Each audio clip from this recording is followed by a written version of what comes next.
Welcome to Unleashed, where MMA icon and power wrestling titan Dan the Beast Severn and Eric Carroll deliver a knockout punch of raw, unfiltered talk. Unleashed. Gear up. Gear up. It's beast mode.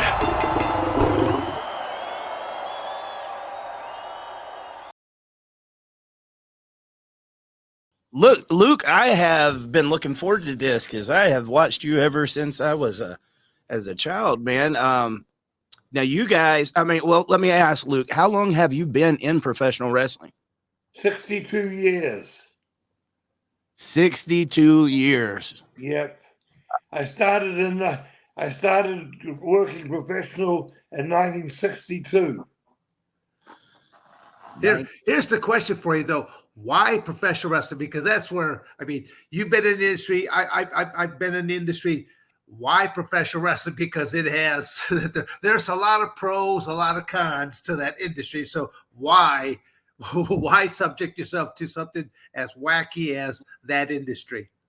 Well, I didn't even know there was professional wrestling going on. We never had TV in New Zealand till 68. And we never used to see any, when the TV did come on, we never saw any wrestling. The only way I could see wrestling was if people bought magazines, George Napolo's or Bill Apter's magazines, which were delivered to New Zealand, would I know that it was wrestling. Take this the right way. In my opinion, professional wrestling is the worst industry I have ever been involved in. So again, I'm just stating you my facts from my experiences. I met some wonderful people along the way, but the industry as a whole, oh my God, it's not exactly what I call a stellar industry to go into. That's why, that's why I'm curious as to why would you go into it? But then I did not know what you knew about the industry either. Okay, I'll tell you how I got into it. Next door neighbor was in New Zealand. I lived in the capital city, Wellington. Next door neighbor was a bodybuilder. He went in the Mr. New Zealand contest and he got placed, I think, second or something like that. Now, the judge for the contest was an ex-Mr. New Zealand, 1950. Hey, we're going back to BC, before Christ. Anyhow, he was. But you're still here to tell the story, Luke. That's all that matters. You're still here to tell the stories. Yeah. Anyhow, he went in the contest. The judge said to him after he got placed, he said, "Do you want to make some money with that body?" And he said, "Yeah, I'd like to." And the judge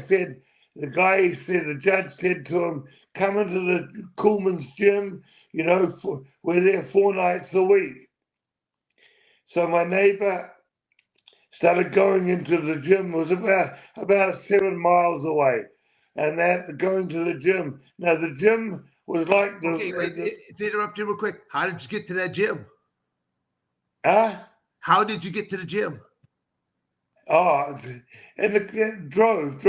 Okay. Well, again, I wasn't sure. Okay, that's why I'm asking right now, because we're looking at this time period. Did you have the luxury of being able to drive? Did you have to ride a bike? Did you have to, No, drive. Okay, anyhow, gotcha. my neighbor started going to the gym for 6 months, and that's when I heard about professional wrestling. I didn't know it existed. Anyhow, 6 months down the line, he says to me, "Why don't you start coming to the gym with me?" I was 175 wet, 175 pound wet. Anyhow, I started going to the gym with him. Now, the gym was like in the first Rocky movie. You could hear the steam pipes rattling for the steam room, and it was all kettlebells laying around the floor. No racks. They were just laying around where guys had used them, and they put them down. and there was 2 machines. Well, they were not machines. There was a bench press, and there was a squat rack. That was the only things for, and a pull-up bar, and the kettlebells, and there was a couple, and there was, of course, there was the 45 bar, 40 for the bench press. the big bar for the bench press. Anyhow, I started going in there. There was 2 rings. They were actually boxing rings, 4 ropes, and the floor was as hard as the floor that you're standing on. Anyhow, I started going in there and I started pushing around in the ring with him and a few guys who were junior heavyweights. They're under the 200-pound mark. Anyhow, I went to my first pro wrestling match in Wellington Town Hall, the capital, the town that I lived in, and I saw, what it was all about. My partner, next door neighbor, was in a tag match. And we got mainly we got mainly European wrestlers and English wrestlers, because we're a British country, New Zealand's under the king. Anyhow, so it was rounds. There was eight 8-minute rounds for the main event, heavyweights, and then the other matches were 6 5-minute rounds. Wow. Anyhow, I went and watched the first show, and then about 3 months down the line, he said to me, I've got a show 100 miles away. Do you want to keep me company? And I said, yes. So we drove up to Palmerston North, now at this time, it was always amateur wrestling up to intermission. Then after intermission, the pros would come on. And there was only usually three or 4 pro matches, you know what I mean, after intermission. And that was it. To interrupt you right there, when you say amateur wrestling, are you talking about amateur professional wrestling or amateur wrestling like Greco-Roman? Oh, freestyle Greco. Okay, gotcha. Oh no, I think this is fantastic, because this is something that most people will never have been entertained with, because they always look at professionals as just as one dimension right there. But I think this is fantastic that they were blending 2 different worlds there on a show. Yeah, that's very forward thinking. Completely. Anyhow, and the amateur wrestlers, a couple of the older ones, they do a little bit of showmanship in their amateur match, but it was a lot of mat work. Anyhow, I'm sitting in the dressing room in this town 100 miles away from home, and that while the amateur matches are going on, and it's nearly time for intermission, and the first match, the pro match, which was a junior heavyweight, the guy hadn't arrived. So they asked me my size, what's your foot size? And I said, blah, blah, blah. Next minute, a pair of boots come flying over to me. And then a tank top come over to me. I had a pair of jeans on. So next minute, I got the boots on, and I've got the tank top on, and I'm in the bloody ring. Now, don't ask me what happened for the first match. I can't remember. I know who I worked with. Well, I can't say his name because I can't read, but visually, I know who I worked with, and that because I trained with him in the gym a lot, in the last 6 months, and that was it. That was my first pro match. Long blonde hair, and my name was Ted Williams. Ted Williams, so they called me Gorgeous Teddy Williams. Oh, that's awesome, man. Luke, I'm curious, did they smarten you up to the business right away? And what was kayfabe like at that time back in New Zealand? Kayfabe was very strict, but they smartened me up to the business when I was training. You know what I mean? Some of these old junior heavyweights, they had been big time amateurs. They had cauliflower ears and all that shit. Yeah. You know what I mean? Yeah. Crazy. Anyhow, they smarted me up. Anyhow, that match was in 1962. Now, moving forward, 1965, a gentleman from US come over to Australia, which was 1,100 miles from New Zealand, and opened up WCW. The promoter's name was Jim Barnett, a well-known figure in wrestling in the United States. You know who I'm talking about, Dad? Yeah. I mean, okay, but so they opened up a branch in New Zealand. In Australia. Okay. Jim Oh, okay. Barnett owns the name WCW. He lives in Turner, in Atlanta. He lives in Turner condominiums. You know where TBS was. Well, it was WTBS then. You know, in the 70s. He lived there, and he was a great friend of Ted Turner's.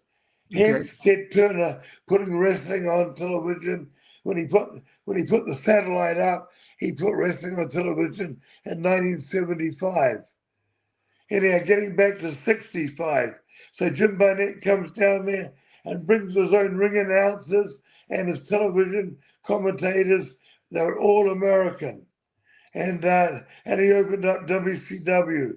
And that's when I started going over and learned American style, because we were still doing European style. You know, pro wrestling European style. It's rounds, you know, as I said before, rounds, and then a lot of mat work. You know what I mean? We're not using the European wrestlers those days didn't use the ropes much, run to the ropes. They did a lot of mat work and, you know what I mean, groundwork and that. So all of a sudden I'm changing, 65, I'm changing from wrestling, you know, to American style, kick and punch and a comeback. Yeah. Okay, that's where I actually love the fact that you were first were doing this European style, because I'm that throwback from days gone by, because I was that amateur wrestler that got involved in professional wrestling and the mixed martial arts. So to me, it's like I always looked at the marquee. The marquee says professional wrestling, and I kept thinking, I give the fans some wrestling. At least take the man off his feet. Do a couple things down on the ground if you can. Do a couple things on your feet if you can. And so whenever I'd be in the back room and in the locker room, and I'm meeting whoever I'm supposed to be working with that night, I always try to find out real quickly, do you actually have any legitimate amateur wrestling background? And so that we can, instead of doing a normal tie-up, we'll get into like a Greco-Roman clinch, and we might do a little pummel type of a spot or something like that, because it's something different. That's all. We're still doing the basic elements of a show, of a match, but I want to throw something different that's going to help set you apart. So I always said, the marquee says wrestling, please give them a little bit of wrestling, because all I see is punch, kick, chop, punch, kick, chop. Yeah. And then the comeback. Yeah. Then you see more. I mean, I was never going to do any of this flippity dippity stuff, because I have a fear of height, and I want to know that I'm not going to get hurt, because just like you, I started off in a very stiff, very, very stiff ring. And as I go on, I do not want to be picked up and slammed on this day, because it hurts. Yes. Yeah. You know, but we were so full of piss and vinegar back in the 60s that we'd go up on the corner and then get slammed halfway across the ring, and it was on the floor, you know, what you're standing on. It was that hard. But we did, you know, the body got immune to it, and we didn't care. I'm paying for all that now. Yes, it's when you're young and foolish, you don't care. But as you get older, yes, I'm kind of with you, because I was born in '58, so I basically, I'm 65 now, there, Luke. So I understand the aches and pains. Yes, certainly. Yeah, I'm waiting to get a shoulder replacement. I just moved a bar stool under the bar, and my shoulder clicked, and I had an MRI, and all the tendons to my rotator cuff were severely torn. So I'm going in the start of May. You know, I've got bookings, so I'm trying to work it out between when I've got a break. Yep. Yeah. Same way. I get just. I had a total hip replacement on my right hip a little over 100 days ago, and basically I'm still wearing the Band-Aids here right now. I just had double carpal tunnel on both my hands less than 7 days ago. Yeah, hey, once you got that new hip, and it was another world, huh? Yeah, well, I simply know that I should be good for another 100,000 miles now. That's how I look at it. I got my midlife tune-up. I'm going to be good for another 100,000 miles. I'll just color the hair back in, and then let's go. Yeah. Now sorry, we're jumping to Corporal Tunnel. How did you get that? Just from wrestling all your life, grabbing people? I'm not sure because I've lived a very physical life. I grown up on a farm, but then all the combat sports. So, they say it can happen from a number of different reasons. All I simply knew is that I had tingling and numbing sensation in my hands for like I had two. Yeah. On my right hand, there's only one finger that's not numb. The finger I do sign my signature with, the rest of the hand is numb. The rest of that. Funny how that is. Well, what about your hands? Can you make a fist and stuff like that, or do they lock up too, or? No, they don't lock up. Okay, because every now and then I was having like a digit that would like my whole hand would open up, but then I'd have to lift up the one finger because it kind of locked up in place. So I had to have it done. It's something that I'm a bonehead because I don't like taking medications. I don't even like seeing doctors, and that was actually that's a lot of funny stories with all this because me and doctors, we don't see quite eye to eye because they want to give you medication. I go, I don't want medications. I don't want to be on your ritual of this medication. I should be able to eat. I should be able to exercise, and I should be able to heal myself because that's what the body is made for. So I believe things a little bit differently than what Big Pharma probably will never ask me to endorse their products. They've got me. Dan. They've got me, and I say to the doctor every time I go for my checkup, "Can I get off some of these pills?" And she looks at me and says to me, "Hey, you're alive and walking around, aren't you?" Yeah. No. Again, that's where just like we said earlier, it beats the alternative. So it's like going, absolutely. Anyhow, so when I went so now I'm going to Australia for 2 weeks every so often to work for Jim Barnett, and they're all American wrestlers there. You know what I mean? Big names. Most of them are dead now, and the Australian boys and the Kiwis and New Zealand boys, we used to do jobs for them, 3-minute to 5-minute jobs on TV, then go on the road, for the week and that. In Australia at that time, you flew to every show. There was only one show that was just, 45 minutes from Sydney, Australia, that you drove. The rest of them, you flew to all the towns. That's when Jim Barnett changed my name to Sweet William. And now I'm working as Sweet William instead of Gorgeous Teddy Williams. Gorgeous Teddy Williams. Did you like the name? I had a bit of the Gorgeous George gimmick. Gotcha. Were you flamboyant and everything like Gorgeous George? Yeah, big robes. All the stuff was on my phone. Otherwise, I'd show you photos and that. But I can send you some photos if you want to insert them. And that, when I was younger, and with my big flowery robes and with the hair and all that sort of stuff. Oh, that's awesome. What was a payday? What was a payday back then? Now in New Zealand, it was still pounds and shillings. 2 pounds and shillings. Okay. Yeah, you give our American viewers what that would be in dollars. Do you think? £2 is actually $4 back in those days. Okay. $4, £2. But the wages were only, when I left New Zealand, the wages were only 20 pounds a week, I think. Around 20 pounds a week. Okay. You know what I mean? But again, that's where we're kind of putting this in context because money went a lot further back then as it does now. But when I started going to Australia for Jim, I was making $250 a week, and that was big money. When the wages were only so many pounds and that. Yeah, $250 a week. Yeah, I was living on cloud 9. Yeah, no. Again, that's why I want to put this all in perspective because most people, in the States now, you I think some people will piss and moan about the fact that, oh, I work at McDonald's and I'm making $15 to $20 an hour working at McDonald's. McDonald's was never supposed to be a full-time job. McDonald's was that job that you get out of high school or while you're in high school, and you realize, I hate this job. I hate my employer. And I want to get a better job. I'm going to go get an education, and you move on from there. That was always just basically boom. But now you see people of a lot more older ages that are working there. Yes. Yeah. Luke, tell us about when you met cousin Butch and how that happened.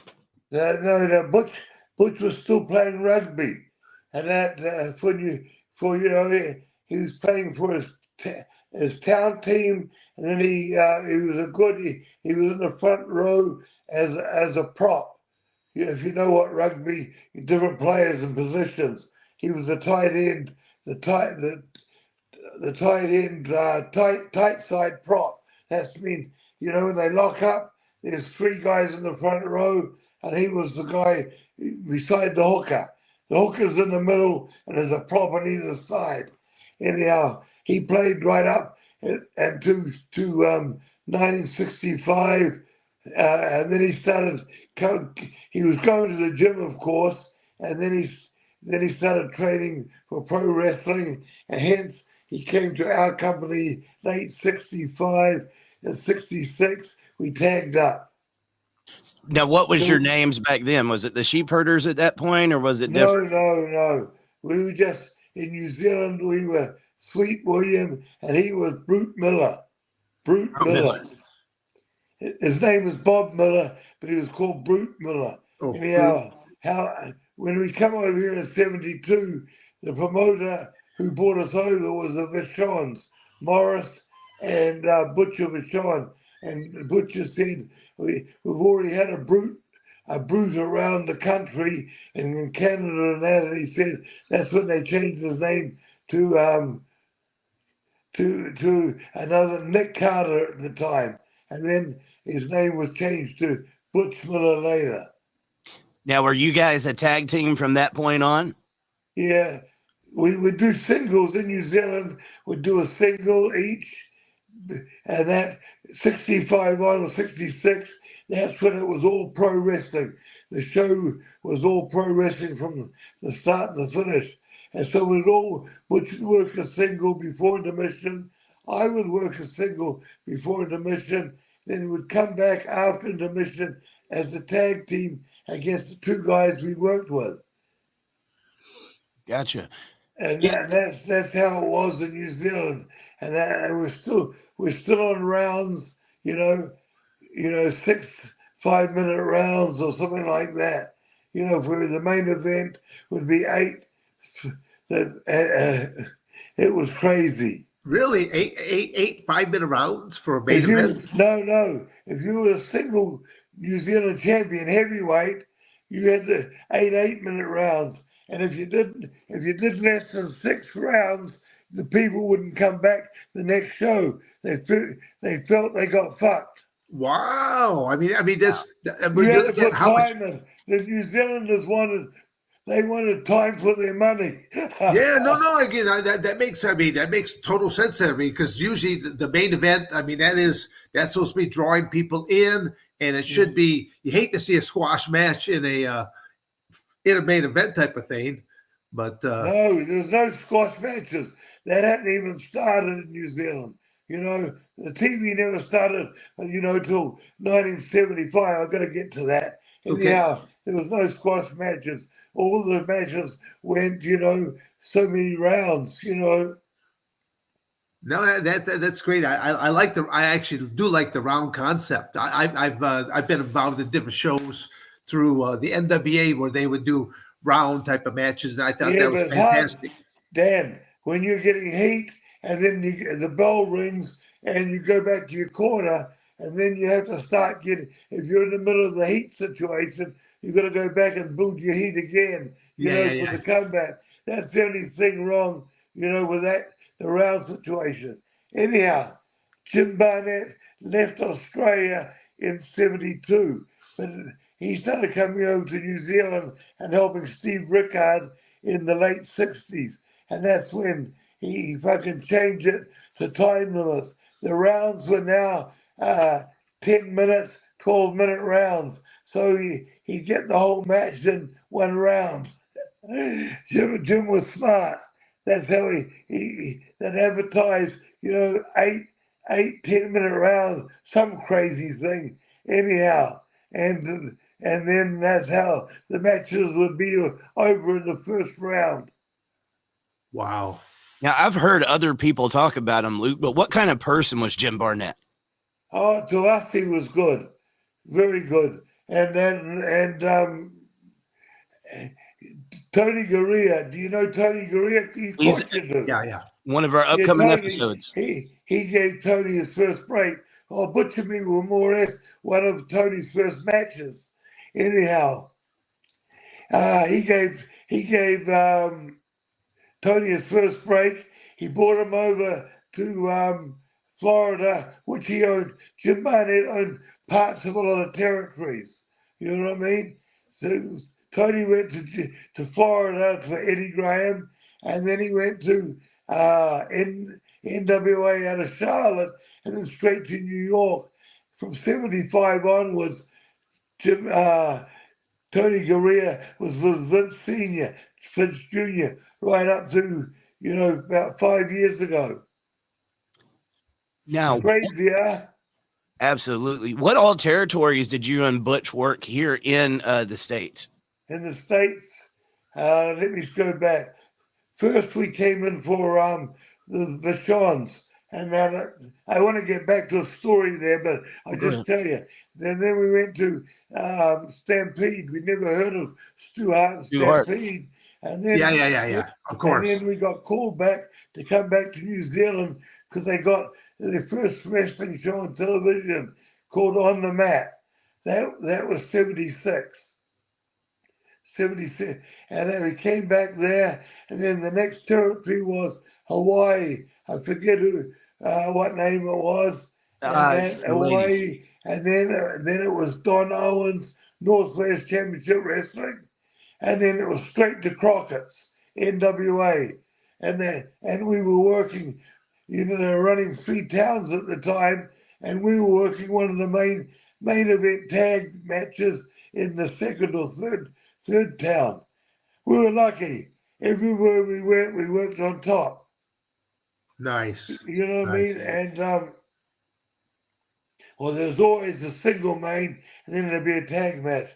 Anyhow, after Crockett's, it was Puerto Rico, and then it was Florida, and then it was the Fullers out of Pensacola, but they worked right up to Alabama, Birmingham, and all that, Alabama, down to the sea down there. What's it called? Down the bottom of Alabama.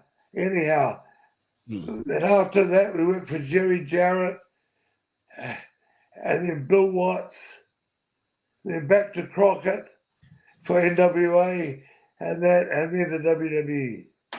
Oh, man, just about all of them. So you never did anything for Gagne or Fritz Von Erich? No, the 2 territories he never worked for was Vern and that, because they did the money offered to us wasn't right, and the other one was fucking Kansas City.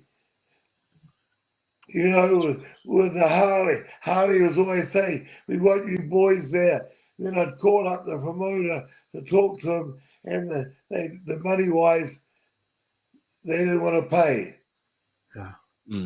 But okay, did you really enjoy? Did you enjoy the territory? Because I always felt that that was a great time to be a professional wrestler, because you could be in the north or the south, east, or the west. You could be at different territories, and then that loser leaves town type of match, and all you do is you already know that you're completing your run. You're heading to the next territory, but you pull up in the loser leaves town. You pull up to the parking lot with the trailer U-Haul behind your car, so the fans knew you were leaving.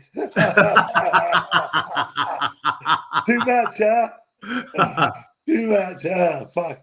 Anyhow, yeah. territories. Anyhow, Andre with Jean Ferry came to New Zealand in 1969, I'd say, around 69. He was 7'4", 350 pounds, skinny. And Butch and me worked with him all around New Zealand in handicap matches.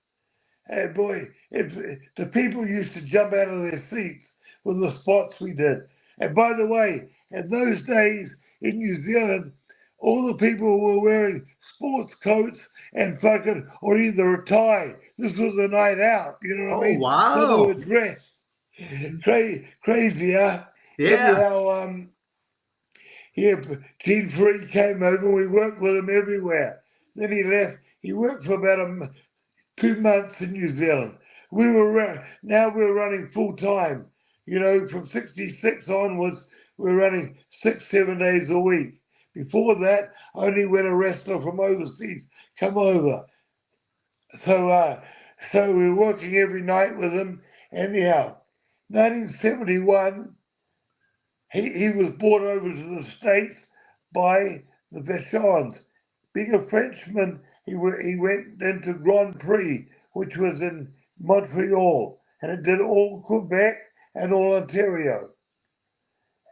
Anyhow, Andre was there. Now, 9 months later, the Vachons brought me and Butch into the same territory, Grand Prix.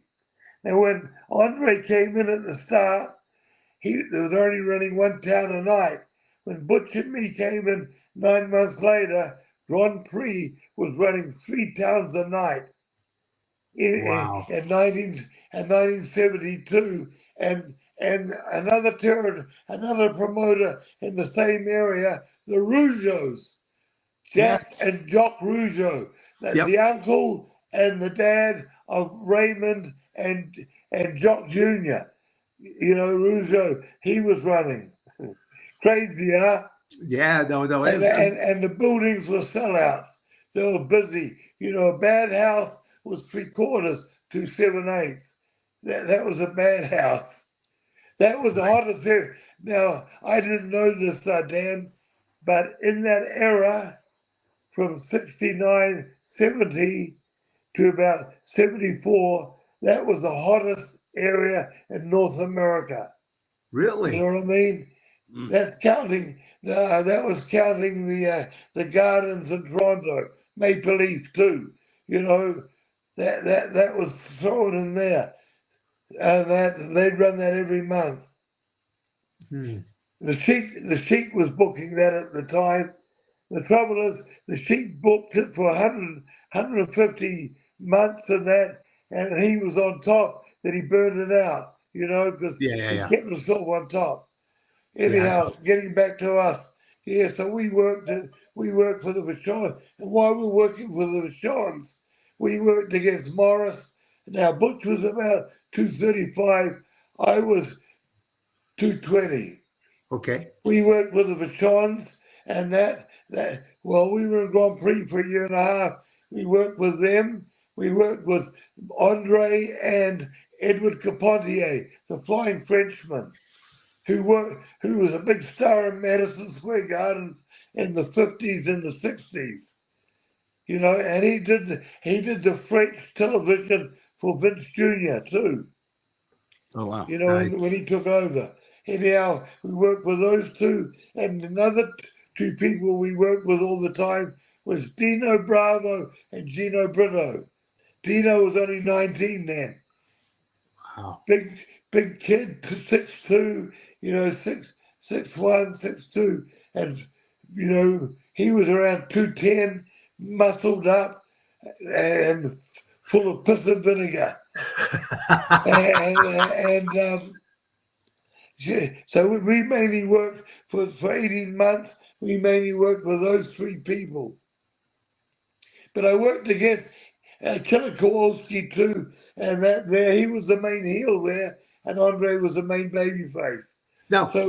So I worked against Killer in heel matches. Him and Jules Passon, they were the heel tag team heavyweight, and Butch and me worked with them numerous times. Yeah. What did going back to names I worked with way back in the 60s. I worked with a lot of Americans like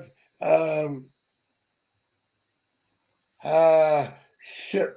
They're all fucking Mario Milano. He was Italian that he was in the States, but he went to Australia and retired there.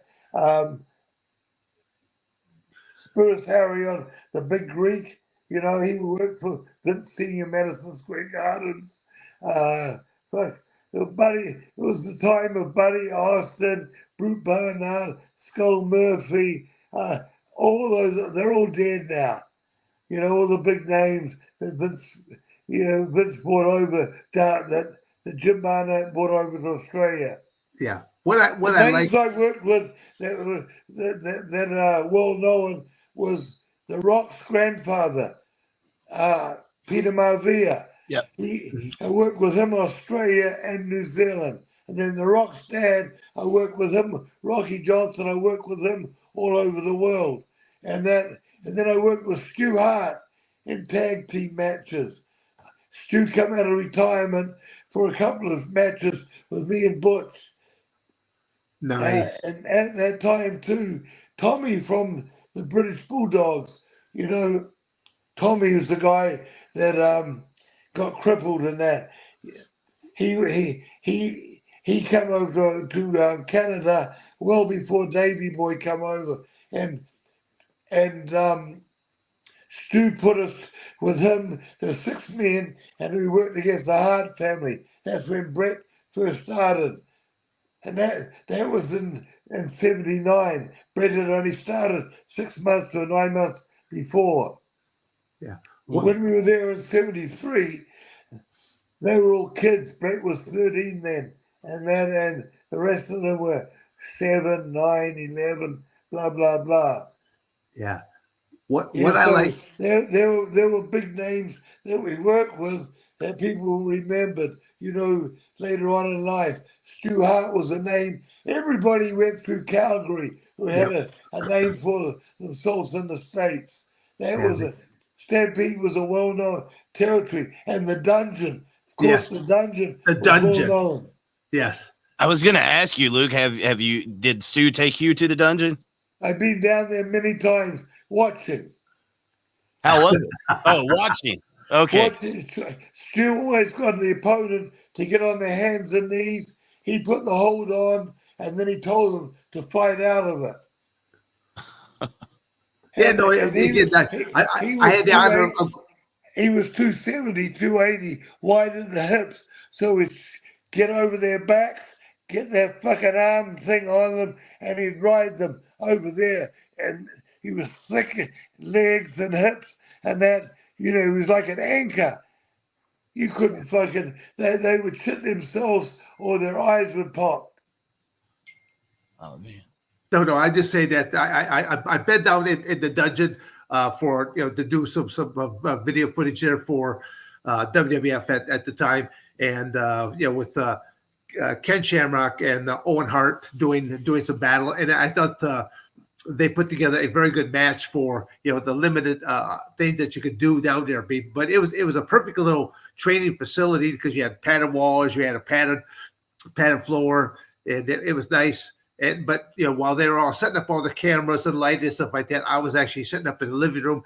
I just have a great conversation with Stu himself, and that was they some of the other cameramen and stuff like that. They told him that I was coming in a little bit about my amateur wrestling background. So I had a great conversation with Stu at the time. But what I was trying to come back to say is that comment I want to make it, I would have loved to have been working at that territory type of time frame, not just because the cell phone didn't exist. So people didn't know what happened last night, or they didn't know it happened. No.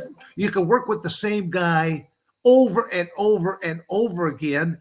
And you go into a locker room today, they go over a match with such details, like going, oh my God, I can't remember these 20, 30 different spots you're calling out right now. I go, don't you simply know that you're supposed to be a heel? do heel things. I'll be a baby face. I'll do baby face type of things. And that's just give us like a time frame and we'll fill it for you. But I would have loved to have been in those territory days, knowing that you're working with the same guy again and again. And all you got to do, the promoter simply says who's going to go over and how much time to window to fill. You'd have to have the blast because you work with the guy so many times. You know what he's capable of doing. They know what you're capable of doing. And it had to be magical at that time. Yeah, and that, and the tapes were bicycled around. A lot of towns where the TV was done, they'd see it the next day and that. But the other towns around the territory would be a week later because they'd have to bicycle the tape around. You know what I mean? Yeah. Yeah. So it was good. It was good in that way. But the money wasn't nothing like it was,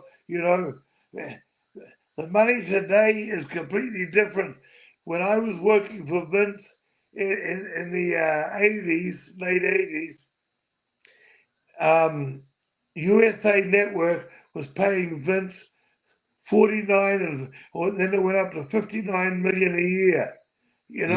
Peacock pay him 4 billion a year. 4 billion a year. Wow. That is a lot of money. Fox pay him 1 billion a year for just the Friday night show.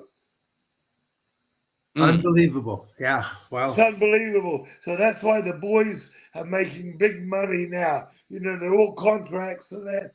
But if I was working now for Vince in my position, I'd be making at least 1.5 million a year. Yeah. Well, again, that's one thing we can't turn back the clock of time. No.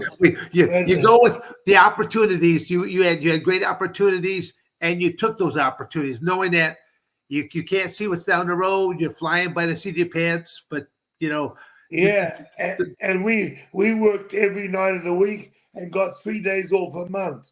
These kids work 2 nights a week. They're pushed to work 3 nights a week. We were working 7 nights a week, twice on Sunday or twice on Saturday. You do Madison Square Garden in the afternoon on Saturday, go to Boston Saturday night or Philadelphia Saturday night. You know what I mean? Yeah. No, that's how it was in our day.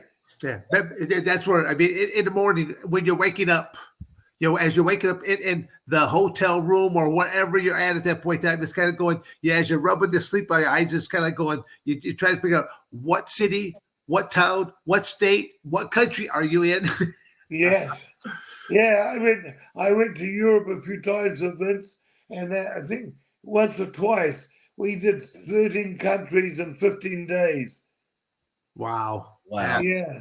The top of Germany, you can go to, there's 4 countries off there. So you will be in a bus, up there and, and go to those different countries. It was crazy. Luke, it was such a magical time in the 80s being a fan of pro wrestling. There was so much that was going on. It was on fire. What was that like wrestling for Vince and the WWF back in the 80s? And I'm curious where the name the Bushwhackers came from. Yeah, okay. We'll give you the name first.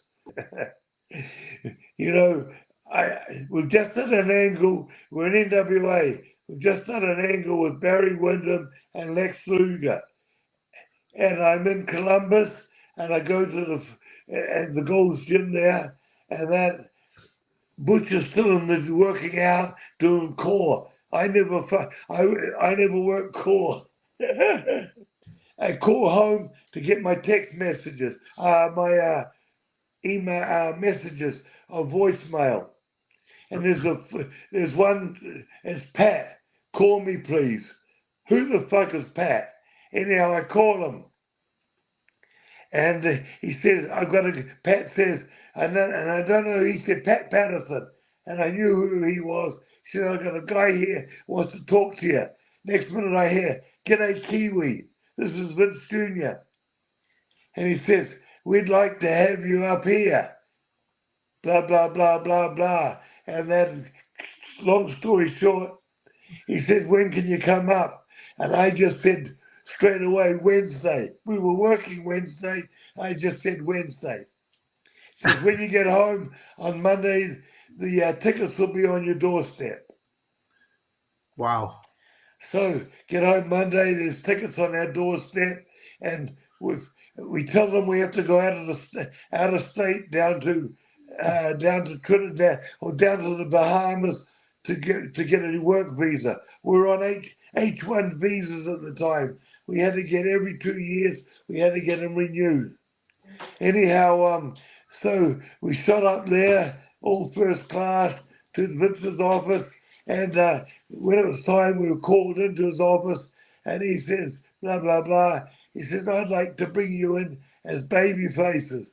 And I said to him, why don't you bring us in as heels and turn us? And you didn't tell Caesar what to do. He told you. I made my first mistake straight away. Anyhow, he says, yeah, I'd like to bring you in as baby faces. He says, we'll do a lot of vignettes, which are 2-minute movies to get you over, and then we'll play them every week on all the shows, and then we'll bring you in a month later. So we get home after the meeting. Oh, by the way, when Vince said, I'd like to change your baby faces, Butch got up out of his seat and sort of leaned right over the desk.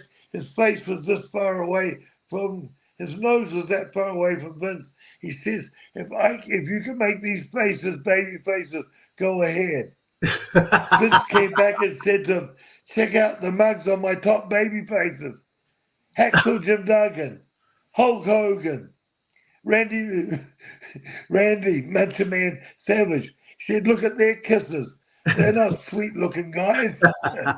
Which he was dead right. They were his top baby faces, and look at the faces on them. Anyhow, that's great. So when we got home, there was the tickets, and there was another package there with a contract. And in the contract, it said to Bushwhackers. Butch rings me up and says, fuck, they sent us the wrong contract. They've got the Bushwhackers there. And I said to him, Butch, he wants to own our name so he can sell merchandise, and make more money.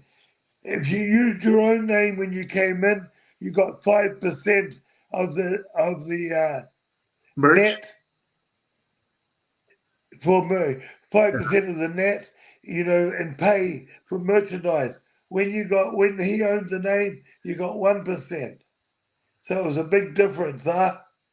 Mm. So that's why he changed.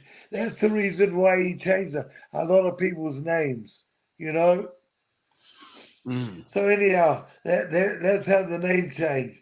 And we heard that Tony Garea came up with that name, the Down Under name. Bushwhacker is the Down Under name. It's like a Robin Hood. You steal from the rich to give to the poor. Yeah, so all of a sudden we were in WWE. We do all these vignettes, and we were lucky at that time. Crocodile D 2 movie came out, the second one. So we copied a lot of sayings and everything from that, because those at that time they were hot movies. Crocodile Dundee Great and all movies. that. Great movies. That was a hot thing too. And so that's it. We did all these vignettes, and then we went on the road. Now this is the funny thing. All these oh, pardon me. Let me wet my whistle. Okay. I'm getting dry. No problem. 1 minute. Why?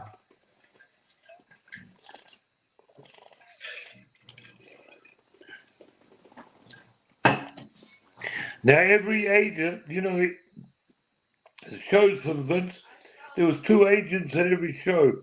One that looked after the front of the house, and the other one looked after the back of the house, the matches. Every agent we had at the back of the house wanted us to come out different. I think George, the animal, wanted one of us to come out of the stands upstairs with popcorn in the hand, and then the other one to come walking down the ramp, from the ramp to the ring. You know what I mean? So the camera was up here, the camera was here. Each one wanted us to do different. And we told them after about 4 days, we're both going to come out together because it's a split audience. They're not all watching the same thing. And hence, we came out marching. When we're heels, we went out in the ring, we'd swing our arms up to scare the people and go, whoa, yay, as villains. Here we are now, swinging our arms, going to the ring, marching, doing the whoa, yay, as baby faces. No, Now, where And did the this people come? bought it. You know what I mean? Yeah, That was that a was big thing. as soon as you said swing of the In the arms. 80s, That's guys all I would- remember was the yeah, swing of in the arms. I mean, that 80s, was fantastic. In the NFL, guys would go over the touchline for a touchdown, and then in the end zone they'd be marching around. That's how it got over. You know, it got over big time. Oh, it did. Oh yeah. So that was that. That's how that came up. Vince gave us the name. We put the gimmick together. You know what I mean? Everybody thought that a lot of people, when we went in the Hall of Fame, they didn't know that we'd been in the business as a tag team for 50 years. They thought that Vince brought these two old guys in as a comedy team, and that's when we started in '68. Didn't know that I'd started in that was '88. They didn't know that I started in '62, and Butch started. We tagged up in '66. They had no idea. The northern people. Yeah. The No, southern people knew us from, from TBS, because we'd been on TBS from '79, right up to '88, off and on. And in the earlier days too, when I was doing British style, I could drop kick. I was lean then. I could drop kick, do flying head scissors, completely different, right? From that was European style, the old flying head scissors. Even from a top wrist lock, you would swing your legs up and get him in the head scissors, and then you go down and roll over, and you got him in the head scissors. It's like a completely different style. Till I went over in '65, '66 and started working American style. And in New Zealand in the early '60s, mate, there was a commission which was the police. You couldn't throw a punch or kick. oh wow, And really? if you did that in a match, the police would come in the ring and stop the match. The referee would have to DQ you. And they were very strict. Wow. Yeah, crazy, huh? Yeah. So when I went over to Australia, that's when I first learned to punch and kick. We were doing forearms. The British uppercut. Yep. British uppercut, or over the forearm on the chest. Yep. Boom. The baby faces, whoever, always had to have their chest down and their chin back, to leave their chest wide open. So that was that, and you couldn't stop. You could drop a knee on them or do that when they're down, and drop a leg on them, but you couldn't use the boot to them when they're on the floor. Wow. So they went to Australia. Times have changed. That's all I Times have saw. changed. Punch, kick, and then the big comeback. Yeah. I was curious, Luke, what was the big difference between like in the late '70s and the '80s wrestling in the NWA and the territories, and then going to a WWF? What was the differences between the organizations? Well, NWA is a wrestling company. They sold wrestling. WWE sold entertainment. That's why they got the name Entertainment. I was there when Linda broke that news to the world on television. I think it was in the early '90s. He said that we were an entertainment industry. The reason for that was the commission in New York. When we did the Gardens, we'd do NASA and we'd do Meadowlands. You know what I mean? Yeah. And they were taking 12. Those were all $1 million houses back in those days. The commission was taking 12.5%. Yeah. And where that money was going? In those old man pockets. They'd hire a doctor, but the rest of the money, the commission was the boxing and the wrestling commission was another thing. So when they said it was entertainment, they cut the commission out. Yeah. Go ahead, Dan. You had a question? Yeah, and it was different. Thank God, NWA was great workers. Most of the NWA top stars had been in NWA. WWE top stars had been in NWA because they were all stolen. Vince stole the guys from Vern first, and then he went to NWA and stole the guys from Crockett. This was Vince Jr. in 1984, 85. So he cleared the top talent out from most of those places at that time. Oh, wow. So they're all characters who knew how to work, good workers, you know what I mean? Yeah. Ricky Steamboat, and all the guys, great workers. Yeah.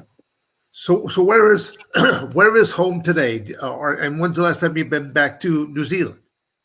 Beg your pardon, mate? I said, where is home today? And when's the last time you've been back to New Zealand? Home is and I'm right behind the Blue Jays in Clearwater. Well, it's Dunedin, a little town called Dunedin. It's 10 minutes away from Clearwater Beach. Yeah, I know right where Clearwater is located at. Yeah.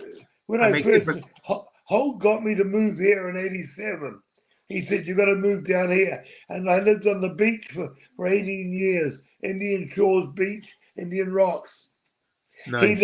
At that time, he lived about 200 or 300 yards south of me at North Reddington.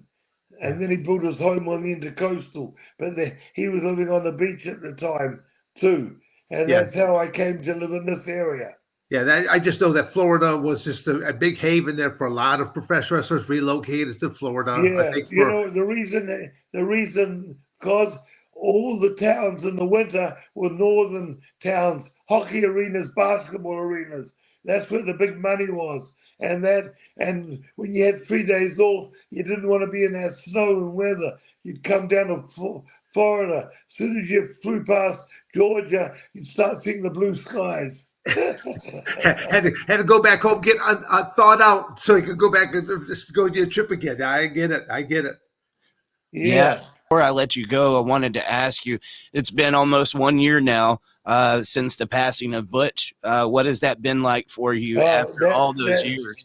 That's coming up in 2 weeks' time. It's 1 year. That's very sad. I was trying to get Butch over from 2020, and then he went home in 2002 because he had grandkids and his daughters there. 2 daughters with four or five grandkids. Anyhow, I was trying to get him over, and because of the law in New Zealand, that was the least COVID deaths at the time. No one could get in and out of New Zealand, and if Butch could get out, it was very hard for him to get back into the country at that time. There was a long waiting list to get in, and there was only he had to go through the government protocol. They had so many hotel rooms that you had to go in for fucking 14 days and that to be cleared to get back in the country.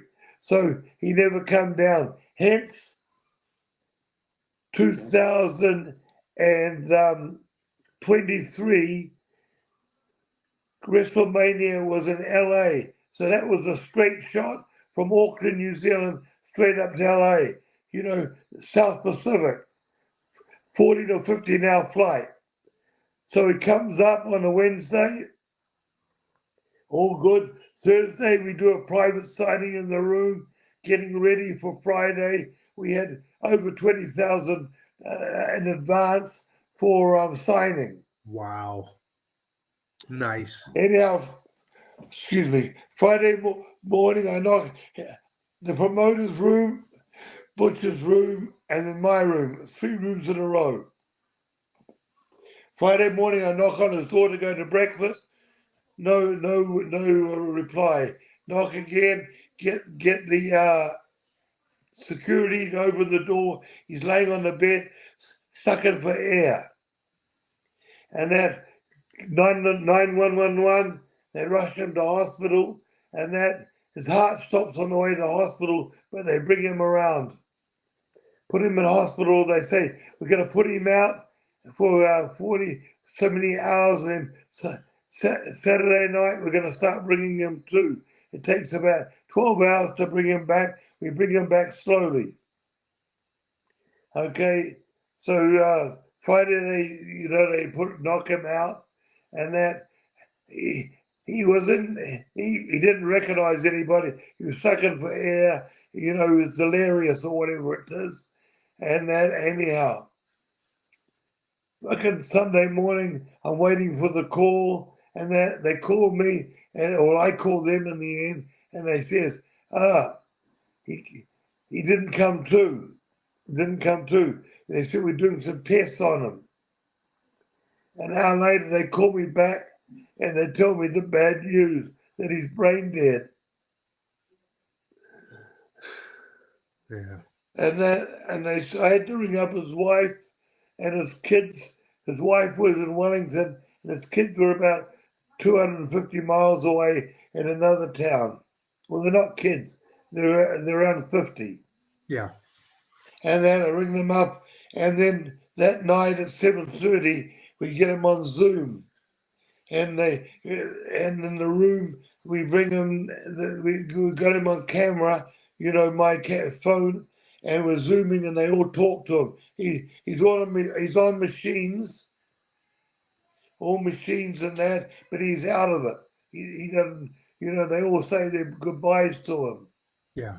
At 8 o'clock, the Zoom goes dead, and then they take him off all the machines, and he stayed alive for an hour, 10 minutes, and then he said goodbye to the world.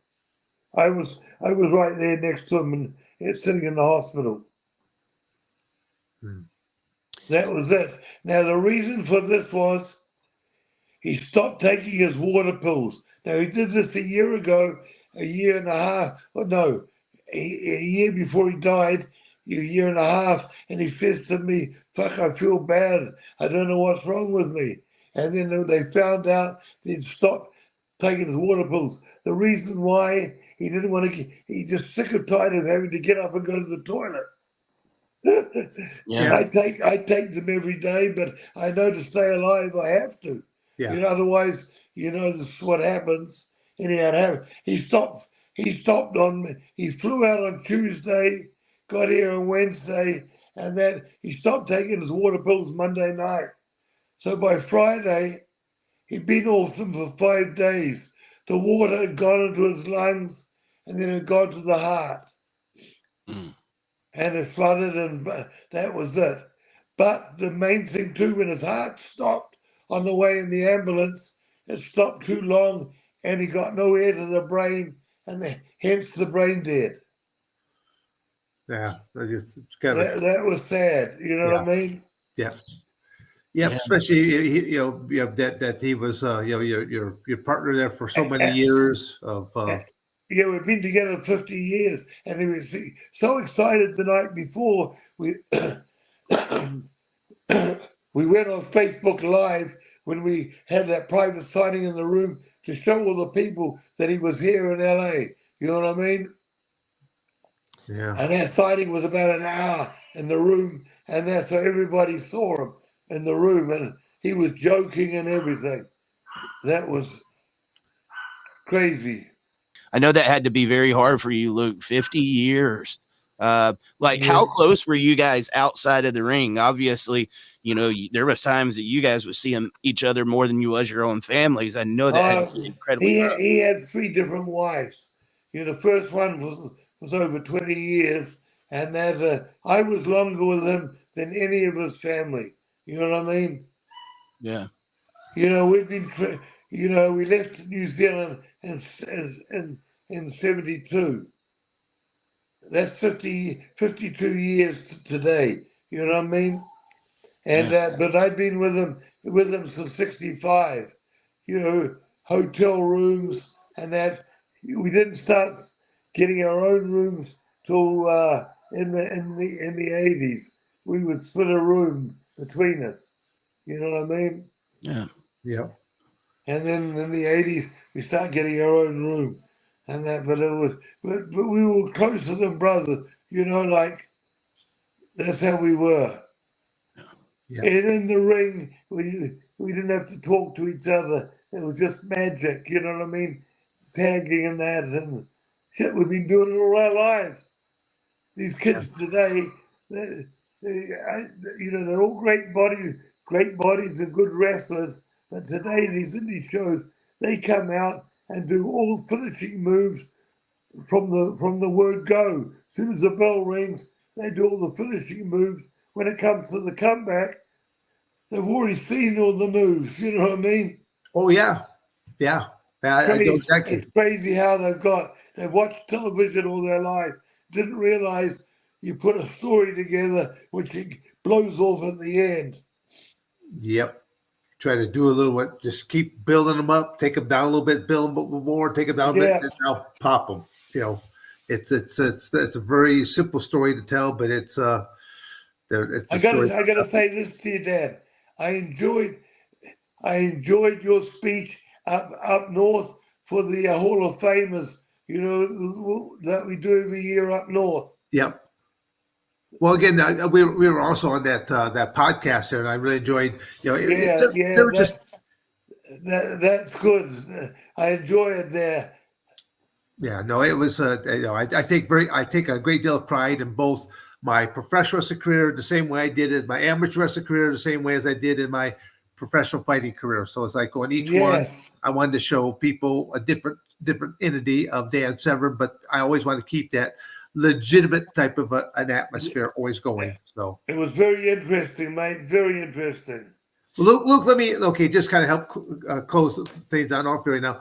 If people are trying to get in contact with you, sponsors, things of that nature, possibly to pick you on up, how would people get in contact with you? Is there the best way that people can get in contact with you?